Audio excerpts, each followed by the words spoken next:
So good morning. Today is Monday, April 18th, 2022. It's tax day, so I hope everybody got their taxes done. I do want to start, I got a couple things I want to go over, but I do want to start out on a positive note. I said this last time. I get a nice postcard from the Eye Bank of Albany. It's about an eye donation. And it says, the gift of sight was made possible by Ellis Hospital. The donor, a 39-year-old male, gave the gift of sight to 2 people in Seattle, Washington. Thank you very much. So thanks to all of you who are participating in this and making this, this gift possible. So thank you. A couple other things. One, we're through the first quarter of the year. So we've gotten through January, February, and March. Thought I'd give you an update on how we're doing. I'd say overall, from a financial standpoint, not great. You know, we've got some work to do. I'd say it's sort of measurable success. March was better than January and February. And what we all have to do is sort of dig out of this hole. So what can we do? If you're on the growth side, you know, we can grow our way out of this.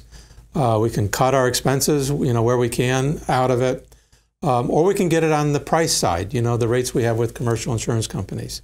On the growth side, I want to give a shout out to those of you that are helping open up some beds. You may know we've had closed beds in the ICU and Med-Surg and the OR, and we've opened those up a little bit in March now.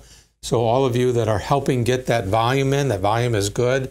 As we get busier, it helps grow the revenue, which is good. So thank you for that.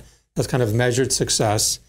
On the expense side, I think where we all sort of need to jump in and help each other out, our biggest expense is on the labor side, and it's on contract labor.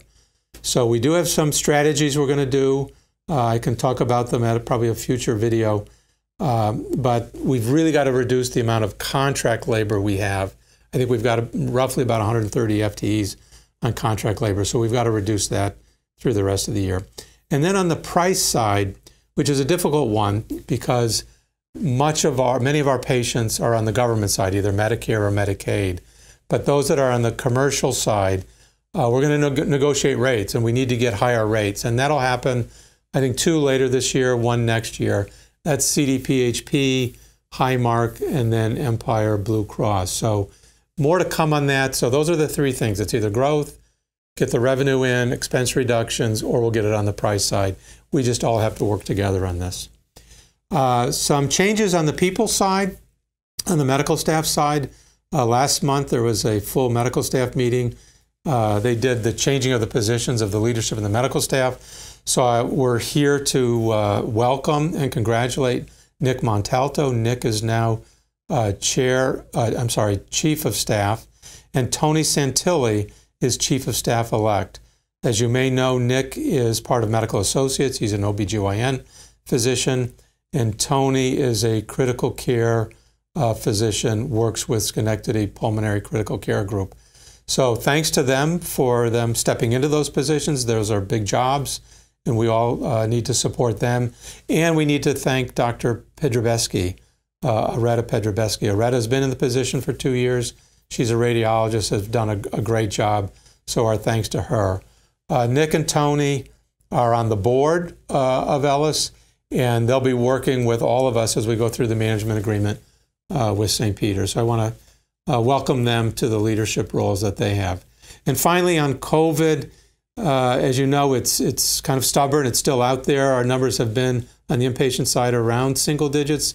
I know today we're up to 11, and we have actually 1 patient in the ICU on a vent. So still relatively stubborn in what we're doing, and we're still masking here and doing the right thing. And so with that, I ask you to take care of yourself and others around you, and I'll do the same. I'm going to do my best to take care of myself and everybody that I'm with. So thank you, and I'll see you again in 2 weeks.